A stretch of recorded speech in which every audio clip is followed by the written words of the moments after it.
오랫동안 죄악에 얽매여서 헤매던 죄인 위에 오셨네. 우리를 위해 속죄하시려니 영광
다 함께 묵상기도 하심으로 하나님께 예배 드리시겠습니다.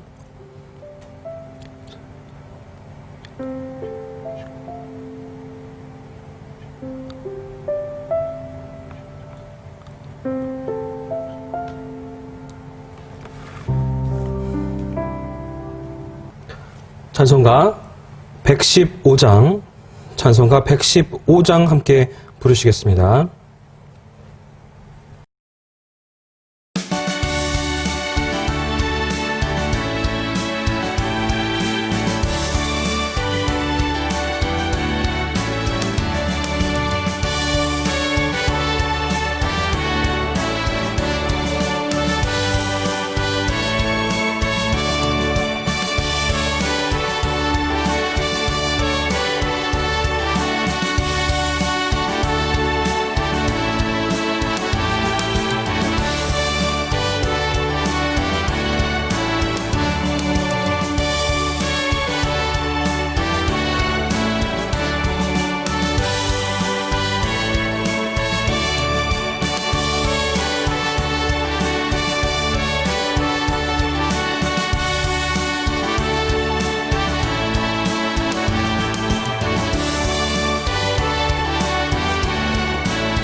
다 함께 사도신경으로 신앙 고백 하시겠습니다. 전능하사 천지를 만드신 하나님 아버지를 내가 믿사오며 그 외아들 우리 주 예수 그리스도를 믿사오니 이는 성령으로 잉태하사 동정녀 마리아에게서 나시고 본디오 빌라도에게 고난을 받으사 십자가에 못 박혀 죽으시고 장사한 지 사흘 만에 죽은 자 가운데서 다시 살아나시며 하늘에 오르사 전능하신 하나님 우편에 앉아 계시다가 저리로서 산 자와 죽은 자를 심판하러 오시리라. 성령을 믿사오며 거룩한 공회와 성도가 서로 교통한 것과 죄를 사하여 주시는 것과 몸이 다시 사는 것과 영원히 사는 것을 믿사옵나이다. 아멘. 교독문 119번, 교독문 119번 함께 교독하시겠습니다.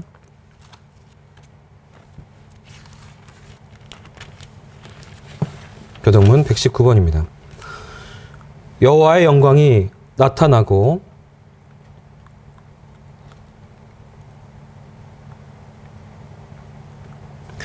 베들레헴 에브라다야 너는 유다 족속 중에 작을지라도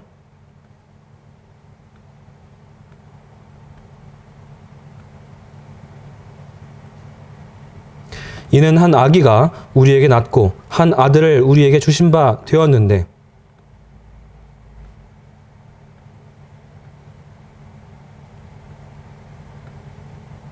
영존하시는 아버지라 평강의 왕이라 할 것임이라. 또 다윗의 왕좌와 그의 나라에 군림하여 그 나라를 굳게 세우고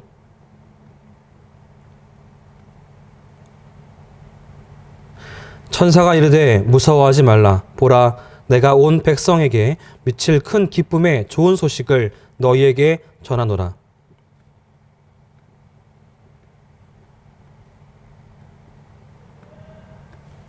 아멘. 찬송가 3장 다 함께 부르시겠습니다.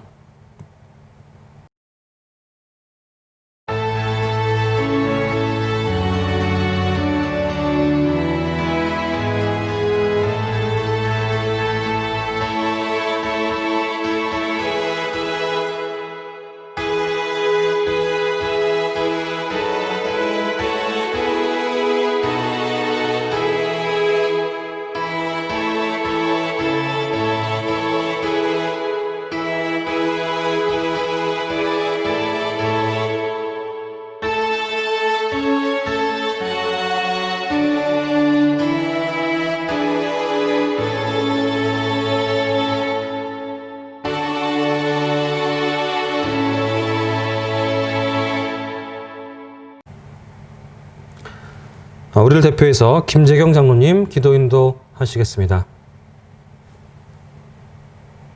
기도 들으시겠습니다. 하늘에는 영광이 되고 땅에는 기쁨을 입은 모든 사람들에게 평화의 왕으로 오신 주님을 찬양합니다. 그 아들을 보내시기까지 우리를 사랑하신 하나님께 모든 영광을 돌려드립니다. 오늘 주님 앞에 성탄의 기쁜 아침에 주님을 찬양하고 경배하고자 모였습니다. 주님, 우리의 예배를 기쁘게 받아주시고 오직 주님께 영광 돌리는 복된 성탄 예배가 되게 인도하여 주옵소서. 거룩하신 주님, 주님께서는 우리의 죄악을 인해 하늘과 땅의 통로가 막힌 절망의 역사 속에 오셔서 저희들에게 새 소망의 길을 열어 만민의 구주로 탄생하셨고 죽을 수밖에 없던 저희들에게 영원한 생명의 길로 인도해 주심을 감사합니다. 그러나 우리는 아직 죄의 늪에서 방황하며 소금과 빛의 삶을 살지 못하고 있습니다. 이 시간 우리의 죄를 용서하여 주시고 새 마음을 허락하여 주옵소서.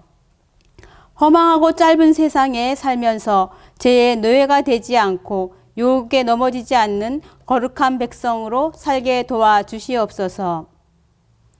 전능하신 하나님, 이 성탄의 기쁜 소식을 온 세상에 널리 전하게 하시고 아직도 암흑과 죄악에서 씨름하고 있는 사람들이 성탄의 기쁨을 알지 못하는 사람들에게 구원의 소식을 전파할 수 있도록 도와주셔서 주님을 구주로 영접하고 구원받는 하늘의 소망을 바라보며 살 수 있도록 은혜 내려 주옵소서. 저희가 드리는 예배가 동방 박사들이 드린 황금, 유황, 몰약처럼 진실하고 값진 정성으로 하늘 보좌에 상달되게 하옵소서.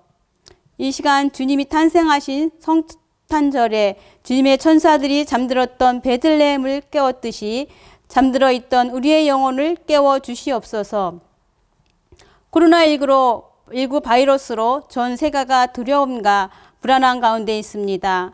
코로나19 질병이 속히 진정되게 하시고 방역과 의료 인력들의 건강을 지켜주시고 환자들도 잘 치료받고 빨리 회복되게 하여 주옵소서. 오늘 성탄의 메시지를 들고 당회에 서신 목사님을 기억하시고 능력과 권능으로 붙들어 주셔서 피곤치 않게 하여 주시고 선포된 말씀을 통하여 임마누엘 주님을 만나는 귀한 은혜의 시간이 되게 하옵소서. 예배의 시종을 주님께 위탁하오며 예수 그리스도의 이름으로 기도드립니다. 아멘. 네, 함께 보실 말씀은 마태복음 2장 1절부터 12절까지입니다. 마태복음 2장 1절부터 12절까지의 말씀 제가 봉독하겠습니다. 헤롯 왕 때에 예수께서 유대 베들레헴에서 나심해 동방으로부터 박사들이 예루살렘에 이르러 말하되 유대인의 왕으로 나시니가 어디 계시냐? 우리가 동방에서 그의 별을 보고 그에게 경배하러 왔노라 하니 헤롯 왕과 온 예루살렘이 듣고 소동한지라. 왕이 모든 대제사장과 백성의 서기관들을 모아 그리스도가 어디서 나겠느냐 물으니 이르되 유대 베들레헴이오니 이는 선지자로 이렇게 기록된 바 또 유대 땅 베들레헴아 너는 유대 고을 중에서 가장 작지 아니하도다. 내게서 한 다스리는 자가 나와서 내 백성 이스라엘의 목자가 되리라 하였음이니이다.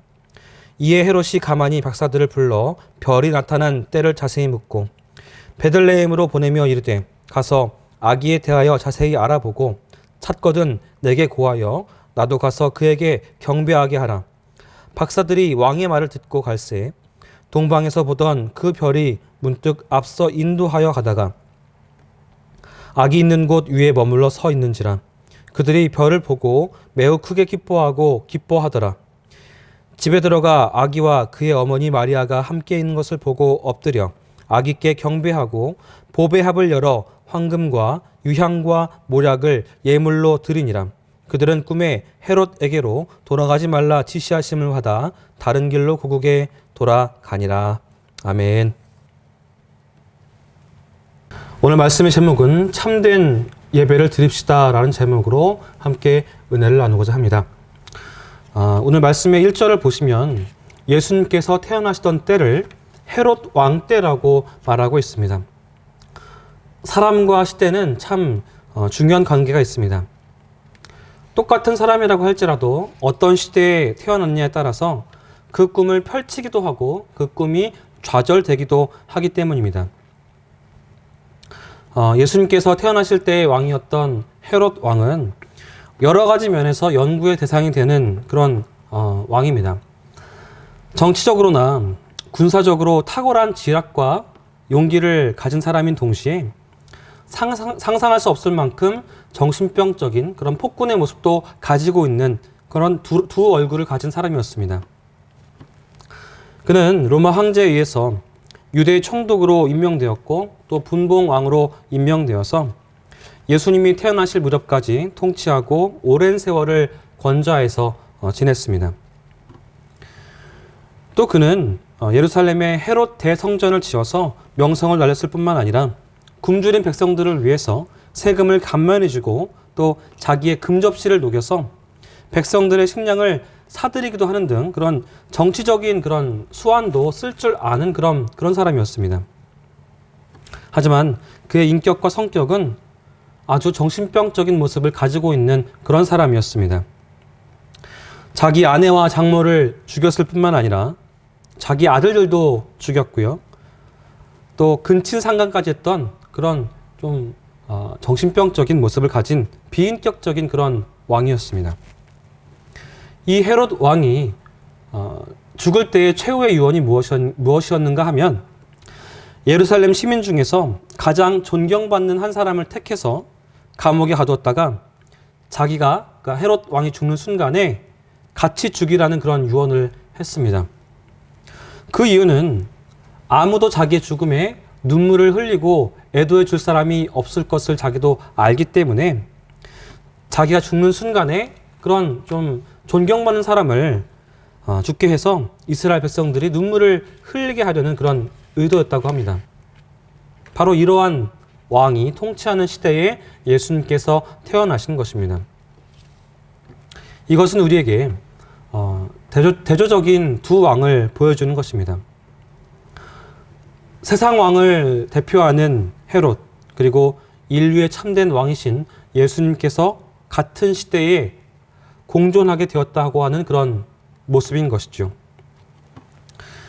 이러한 헤롯 왕이기 때문에 동방 박사들에게 예수님의 탄생 소식을 들었을 때에 이 헤롯 왕은 가만히 있을 수가 없었습니다. 이것이 3절부터 8절까지의 내용입니다.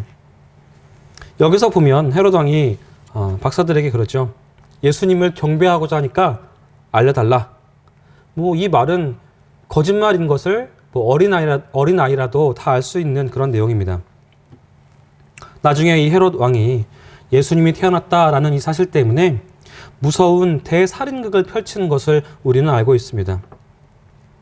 어찌되었던 예수님께서 태어났을 그때는 인간의 눈으로 볼 때에는 가장 불행하고 어두울 때였지만 영적인 눈으로 바라보면 그때는 예수님께서 가장 오셔야 할 때, 가장 필요한 때에 예수님께서 태어났다라고 하는 사실을 우리가 알 수 있습니다.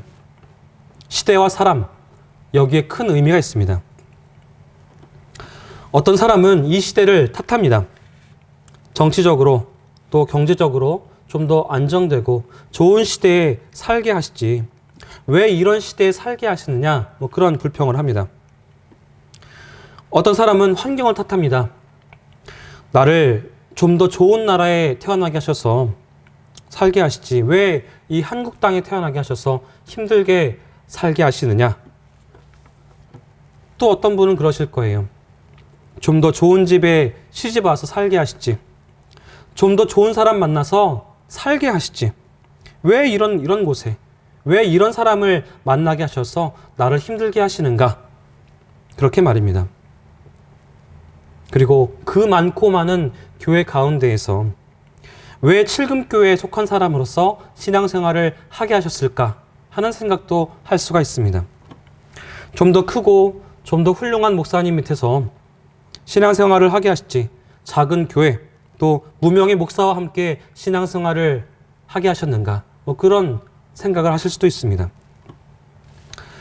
사실 저도 그런 생각을 했던 사람 중에 하나입니다.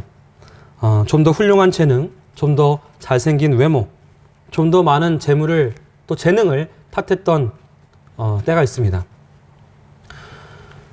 예전에는 개척교회가 세워져서 든든한 교회로 성장되어 가는 것이 그렇게 어렵지 않았습니다.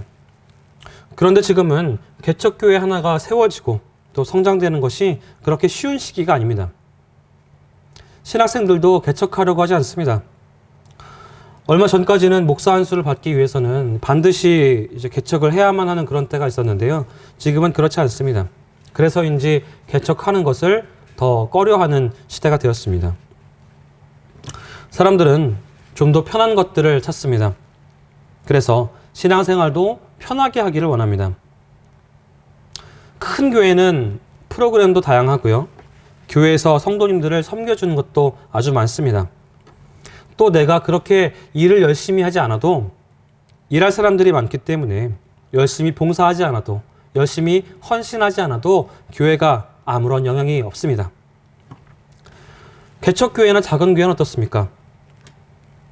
혹시라도 훈련된 사람, 봉사할 사람, 헌신할 사람, 그런 사람이 나타나면 많은 일들이 주어집니다. 힘들어요. 그래서 사람들은 큰 교회에 가고 싶어 합니다. 장소의 문제도 그렇습니다. 어떤 목사님은 이제 막 새로 입주하는 그런 곳에 좋은 곳에 교회를 짓거나 건물을 임대받아서 저절로 교회가 부흥하는 그런 좋은 장소를 얻기도 합니다. 이런저런 생각을 하다가 하나님께서 저를 옛날에 천막만 쳐놔도 부흥되었던 그 시대, 사람들이 자기 것들을 다 바쳐서 교회 건축에 힘을 보태고 순수한 믿음으로 섬기던 시대에 태어나게 하셨으면, 그때 목회를 시키셨으면 참 잘했을 텐데 하필이면 왜 이 어려운 코로나 시대에 태어나게 하셨어? 이 시대에 목회하게 하셨는가?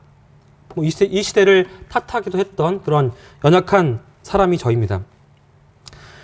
또 한 가지 제가 마음속에 가졌던 생각은, 하나님께서 목회하게 하실 때에 어려움 없이 또 문제 없이 형통하게 평탄하게 목회를 하게 하시지 왜 하필 이렇게 어려운 고난을 겪게 하시는지, 왜 이런 상황에 처하게 하셔서 목회를 하게 하시는지 그런 의문을 가지기도 했습니다.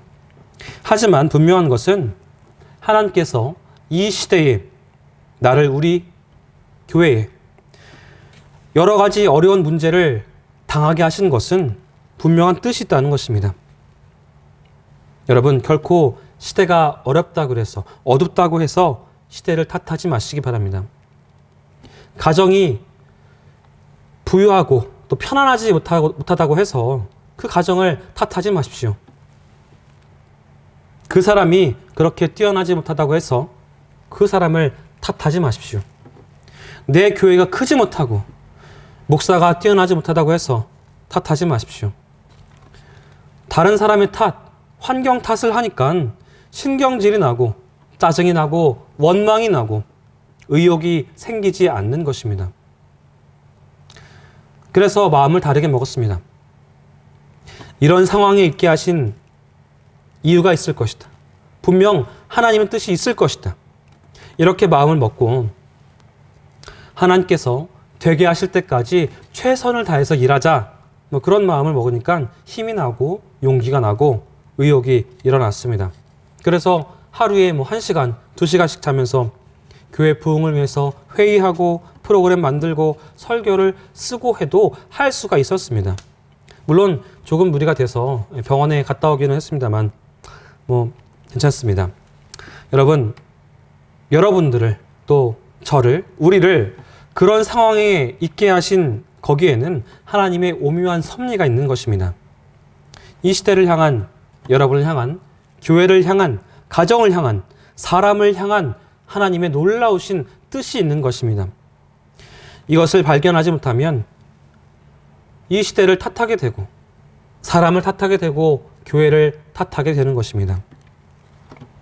에스더 4장 14절에 보시면 모르드게가 에스더에게 이렇게 말을 해요. 네가 왕후의 자리를 얻은 것이 이때를 위함이 아닌지 누가 알겠느냐 하니. 여러분을 지금 이 시간까지 살게 하신 것에는 하나님의 뜻이 있음을 알아야만 합니다. 우리는 그 뜻을 이룰 수 있도록 기도하고 또 신령한 힘을 얻어서 하나님께서 원하시는 삶을 이 어두운 시대에 살아가야만 하는 것입니다. 왜 하나님께서 그 가정에 시집을 보내셨는지 아십니까? 왜 하나님께서 그 직장에 당신을 보내셨는지 아십니까? 왜 하나님께서 우리 칠금교회에 당신을 보내셨는지 아십니까? 왜 이 시대에 우리를 두셨는지 당신은 아시는지요? 예수님께서 가장 악한 그때에 태어나심은 그 시대의 빛이 되기 위해서였고요. 또 구원의 역사를 이루기 위해서 태어나신 것처럼 저와 여러분이 이 시대에, 이 가정에, 이 교회에, 이 직장에 세우신 이유는 바로 거기에서 하나님의 구원을 드러내고 하나님의 영광을 드러내기 위해서 빛 대신 하나님을 드러내라고, 하나님 나라를 드러내라고 그 자리에 세워주신 줄로 믿으시기 바랍니다. 1절 하반절은 예수님께 온 사람들에 대해서 말씀을 하고 있습니다.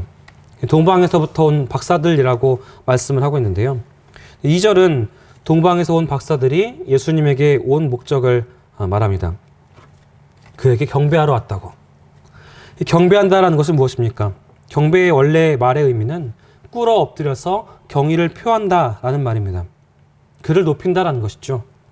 그분을 섬긴다는 것입니다. 그분이 하신 일에 경의를 표한다는 것, 즉 감사한다는 것입니다. 이 본문에 나오는 동방 박사들은 외형적으로 그들과 같은 또 아니면 그들보다 더 높아 보이는 사람에게 그렇게 경배하는 게 아닙니다. 아기로 태어나신 예수님, 갓난 아기에게 경배를 하고 있어요. 왜 그렇게 합니까? 아기 예수님이 바로 인간의 몸을 입고 오신 하나님이시기 때문입니다. 여기서 우리는 몇 가지 영적인 교훈을 얻을 수가 있습니다. 첫 번째 교훈은 경배의 대상이 하나님이시라는 것입니다. 하나님이시기 때문에 경배합니다. 하나님께 경배를 드리는 거예요. 우리가 예배를 드릴 때 가져야 할 마음이 바로 이것입니다. 어떤 분이 저한테 그러셨어요. 아이고 유 목사, 내가 예배를 한번 드려주러 가야 되는데 못 가서 미안하네. 내가 언제 예배 드리러 갈게. 그러시더라고요. 이분은 이제 신앙에 대해서 또 기독교에 대해서 잘 모르시는 그런 어른이 하신 말씀인데요. 여러분들도 잘 아시겠지만 예배는 목사를 위해서 드리는 것이 아닙니다. 누구를 위해서, 어떤 사람 때문에 드리는 것이 아니라 오직 우리의 예배를 받으실 분은 단 한 분, 하나님 한 분이십니다. 그것을 알아야 하는 것이죠. 두 번째 교훈은 경배를 드리러 온 우리의 태도를 살펴야만 합니다. 예배는 드리는 것입니다. 이 동방 박사들이 경배를 하러 왔습니다. 이 박사들이 갓난 아기가 궁금해서 몇 년 동안 태어나지 않아서 아기가 어떻게 생겼는지 궁금해서 구경하러 온 게 아니에요. 그리고 그들이 자신들의 위치나 직분을 자랑하려고 온 것이 아니었습니다. 그들의 형편이 어떠니 저쩌니 이런 것들을 알아달라고 해서 그래서 온 것도 아닙니다. 그들이 무슨 은혜를 받고 싶어서, 무슨 인정을 받고 싶어서, 무슨 만족을 얻기 위해서 나온 것이 아닙니다. 요즘 현대 교회의 비극이 무엇인지 아십니까?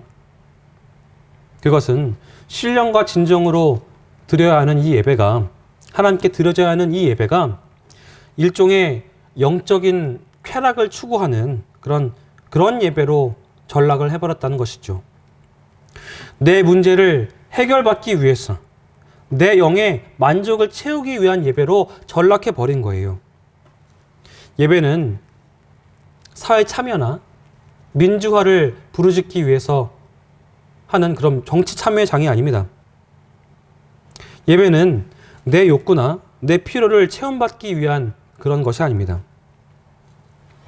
교회의 위기는 세상적인 사고방식, 또 세상의 방법, 세상적인 태도가 교회 안에 그대로 들어와서 하나님을 대신하고 성경을 비판하고 하나님을 경외하는 일을 소홀하게 만드는 데 있습니다. 예배는 정치하는 것이 아니고 또 어떤 신비주의적인 체험을 하는 것이 아닙니다. 내 만족을 채우는 그런 곳이 아니에요. 예배는 오직 거룩하신 하나님께 경배하고 찬양하기 위해서 모이는 것입니다. 그 가운데에 하나님을 만나는 만남의 시간이 바로 예배인 것입니다. 그러면 과연 여러분들은 주일 예배 시간에 그 예배 가운데에서 하나님을 만나고 그분께 경배하고 계시는지요?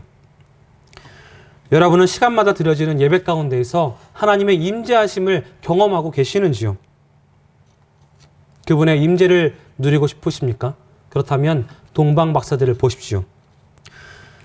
그들은 인간의 몸을 입고 오신 하나님을 만났습니다. 그들의 감격이 얼마나 크고 대단했겠습니까? 오늘 우리의 예배 가운데에서 나를 구원하시기 위해서 이 땅에 오신 그분을 만나고 그 모습을 보면서 참회의 감격과 또 참회와 감격이 넘치는 그런 예배가 드려져야만 하는 것입니다. 세 번째 교훈은 참된 경배에는 헌신이 있다는 것입니다. 이 박사들은 죽음을 무릅쓰고 모든 것을 포기하고 먼 길을 떠나서 왔습니다. 여러분, 예배는 하나의 종교 의식이 아닙니다. 생명을 바쳐서 하나님을 만나는 그런 결단이고 헌신인 것입니다. 동방 박사들은 예언대로 유대인의 왕으로 나신 인류의 메시아를 경배하기 위해서 생명을 바치고 모든 것을 포기하고 이 먼 베들레헴 땅까지 왔습니다. 이들의 목적이 무엇입니까? 단 하나예요. 이전에 보면 경배하기 위해서, 예배하기 위해서, 하나님 만나기 위해서 이런 헌신 없이, 참된 경배 없이는 불가능합니다. 보좌 위에서 내려오셔서 우리 인간의 죄를 씻어주신 예수님을 만나기 위해서는 희생을 치러야 하는데 이 희생의 대가는 더 이상 희생이 아닙니다. 오늘날 수많은 사람들이 교회에 나옵니다. 하지만 하나님께 경배하는 태도에 따라서 은혜 받는 양이나 질이 아주 다를 것입니다. 목사가 설교를 얼마나 잘하느냐 못하느냐 거기에 따라서 은혜 받는 것이 결정되는 것이 아닙니다. 내가 어떤 태도로 하나님을 만나러 오는가 그것에 따라서 결정이 됩니다. 동방 박사들은 별을 따라서 그 먼 길을 올 때에 그 길이 어떤 길인지 몰랐고 또 죽을지도 몰랐고 도중에 어떤 사람들을 만나서 강도떼를 만나서 다 보물을 빼앗길지도 모르고 그런 길을 떠나온 것입니다. 오직 그 별 하나, 예수님 만나려는 그 소망 하나를 가지고 그 먼 길을 떠나왔습니다. 그래서 만난 분이 예수님이에요. 여러분들은 어떤 태도로 교회에 나오셨습니까? 어떤 태도로 예배에 나오셨습니까? 예배 한번 안 드리면 무슨 좋지 않은 일을 하나님께서 내리실까봐 겁나서 나오셨습니까? 설교 듣는 것이 안 듣는 것보단 낫겠지 하면서 그런 마음으로 나오셨습니까? 교회 안 나가면 내 직분과 위치가 손상될까봐 체면 유지를 위해서 나오셨습니까? 아니면 먼저 믿은 사람의 손에 이끌려서 할 수 없이 마지못해서 나오셨습니까? 이런 마음 속에서 어떻게 하나님을 만나겠습니까? 생명을 걸어서라도 손해를 본다고 할지라도 하나님을 꼭 만나야 하겠다. 그런 사람이 하나님을 만날 수 있는 것입니다. 왜 내가 그 많은 세월 속에서 하나님을 만나지 못했을까? 하나님이 왜 이렇게 멀리 느껴질까? 하나님을 만나야 하겠다 하는 그런 강렬한 욕구가 없기 때문입니다. 여러분, 이제 생명을 걸고 어떤 희생을 지불할지라도 하나님을 만나야 하겠다고 결심해 보십시오. 그렇게 할 때에 하나님이 만나십니다. 네 번째 교훈은 참된 경배에는 예물이 있다는 것입니다. 동방 박사가 예물을 준비했죠. 여기서 우리는 예배의 태도에 대해서 배울 수가 있습니다. 참된 예배는 정성이 담겨 있는 예물을 드림으로써 하나님께 영광을 돌리게 됩니다. 시편 51편 17절 말씀에 하나님의 구하시는 제사는 상한 심령이라. 로마서 12장 1절 말씀에 그러므로 형제들아 내가 하나님의 모든 자비하심으로 너희를 권하노니 너희 몸을 하나님이 기뻐하시는 거룩한 산 제물로 드리라. 이는 너희가 드릴 영적 예배니라. 마태복음 6장 21절 내 보물이 있는 그곳에는 내 마음도 있느니라. 아멘. 구약시대나 신약시대의 예배에는 반드시 제물이 있었습니다. 제물은 자기의 모든 것을 대신 드림으로 표현하는 것입니다. 동방 박사들은 그 먼 길을 생명을 걸고 찾아왔을 뿐만 아니라 보배 합 속에서 그들이 귀하게 여기는 예물을 준비해서 드렸습니다. 무엇입니까? 황금과 유향과 모략입니다. 그들은 이 예물을 드릴 때에 단순히 그 예물을 드린 것이 아니라 그 예물에 믿음을 담아서 드렸습니다. 황금은 왕으로 오실 예수님을 고백하는 것이었고 유향은 그분이 하나님이심을 고백하는 것이었습니다. 모략은 인간으로서 그분께서 죽으실 것임을 고백하면서 드린 것입니다. 오늘날 우리들의 예배가 감격이 없고 능력이 없고 기쁨이 없는 것은 진정한 예물이 없기 때문입니다. 예물을 드려도 예물을 드리는 그러한 믿음의 감격이 없이 아무런 의미 없이 단순히 물질 자체만 드리기 때문입니다. 오늘날 예물은 헌금이란 형태로 드려집니다. 헌금을 드릴 때 이것을 많이 드리느냐 적게 드리느냐 그런 문제가 아닙니다. 그 헌금에 눈물이 있고 그 헌금에 믿음이 있고 그 헌금에 기도가 있느냐 없느냐 그것이 중요한 것입니다. 헌금 드릴 때에 매주 어쩔 수 없이 그렇게 내는 식으로 낸다면 세금 내는 식으로 낸다면 그 헌금은 그 예물은 하나님께서 기뻐하시는 예물이 아닐 것입니다. 주님께서 나의 주인 되심을 고백하면서 예물 드리시기 바랍니다. 그럴 때에 거기에 은혜가 있습니다. 헌금은 우리의 믿음의 한 표현인 것입니다. 주님을 참되게 경배하시기 원하십니까? 그렇다면 정성을 다해서 예물 드리시기 바랍니다. 다섯 번째 교훈은 참된 예배에는 순종이 있습니다. 이 동방 박사들은 순종을 했습니다. 또 여기에서 우리는 예배의 본질을 배울 수가 있습니다. 이 박사들은 드디어 별이 인도하는 대로 예수님께서 태어나신 그곳에 도착을 했습니다. 예수님께 경배를 하고 찬양하고 또 하나님이 인간이 되셔서 온 이 사건에 무릎을 꿇고 보배합을 열어서 황금과 유향과 모략을 드렸습니다. 이 기쁨은 다른 누구의 것이 아니었습니다. 예물을 드린 경배를 했던 동방 박사들의 것이었습니다. 예배를 통한 감격은 예배를 드린 사람들의 감격이지 구경하는 사람들의 것이 아닙니다. 여러분들은 예배를 보러 오십니까? 아니면 예배를 드리러 오십니까? 그렇다면 드리는 예배는 어떤 것입니까? 나의 시간을 드리고 나의 재능을 드리고 나의 물질을 드리고 내가 가지고 있는 것으로 교회를 섬기고 예배를 섬기는 것, 그것이 바로 드리는 예배입니다. 구경하는 예배, 그냥 보는 예배는 감격이 없어요. 절대 있을 수가 없습니다. 찬양 인도자가 찬양을 열심히 부릅니다. 그냥 바라보면서 참 찬양 잘하네, 노래 잘하네, 열심히 하니까 보기 좋구만, 허허, 이렇게 되어버리는 거예요. 찬양을 내가 드리는 게 아니라 구경하게 되어버리는 것입니다.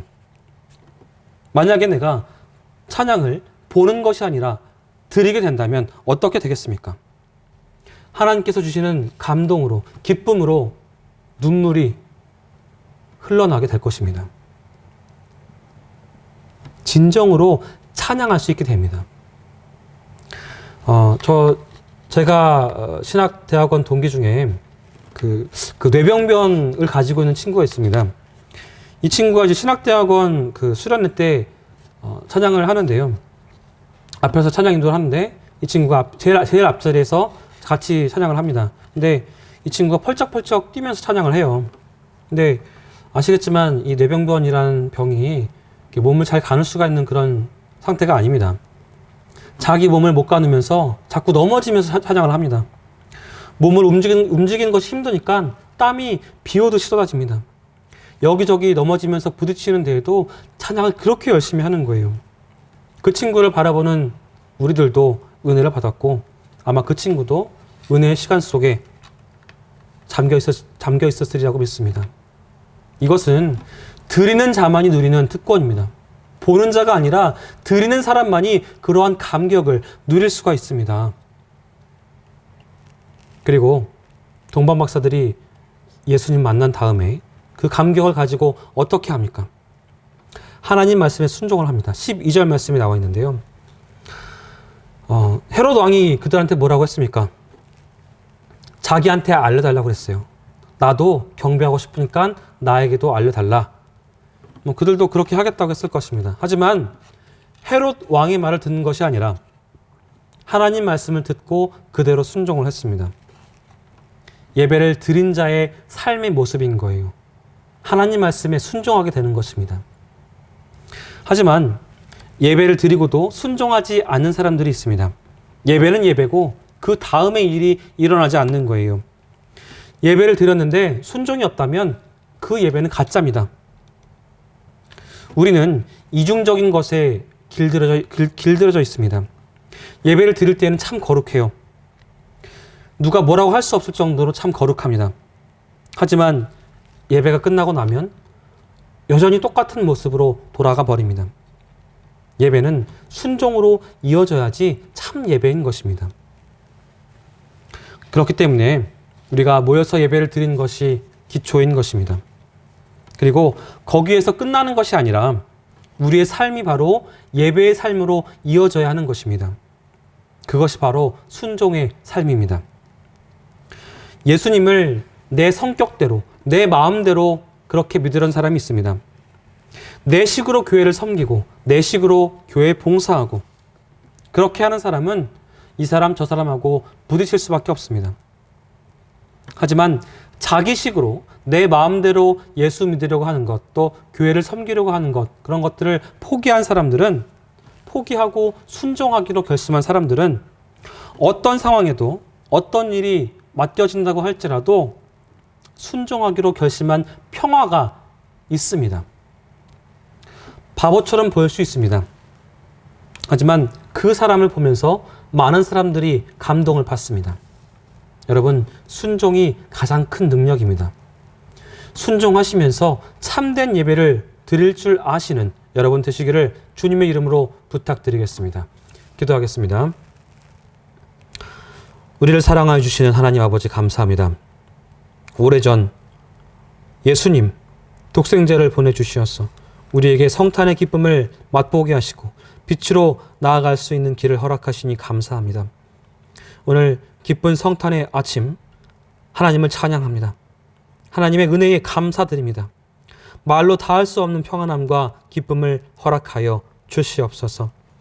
세상이 줄 수 없는 평안함을 허락하여 주시옵소서. 하늘은 영광이요 땅에는 평화를 내려 주시옵소서. 모든 것을 내려놓고 주님께 예배한 동방 박사들처럼 주님 앞에 나의 모든 것을 내려놓고 주님을 높이는 참된 예배, 삶으로서 살아내는 예배를 드리게 하여 주시옵고 그러한 예배를 드릴 때에 주님 홀로 영광 받아 주시옵소서. 우리 예배를 기뻐 받으실 주님을 찬양하오며 예수님의 이름으로 간절히 기도하옵나이다. 아멘.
찬송가 126장, 찬송가 126장 함께 부르시겠습니다.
파송의 말씀 나누시겠습니다. 성령의 인도하심 속에 여러분의 가정과 일터에서 주님의 증인으로 살아가십시오. 아멘. 기도합니다. 온 우주 만물을 말씀으로 창조하고 다스리시는 하나님 아버지의 무한하신 사랑하심과 우리를 살리기 위해 십자가에서 피 흘리시고 죽으신 예수 그리스도의 은혜와 성령께서 이루어주시는 교제가 오늘 예배하는 우리 위에 지금부터 영원까지 함께 하시기를 간절히 축원하옵나이다. 아멘.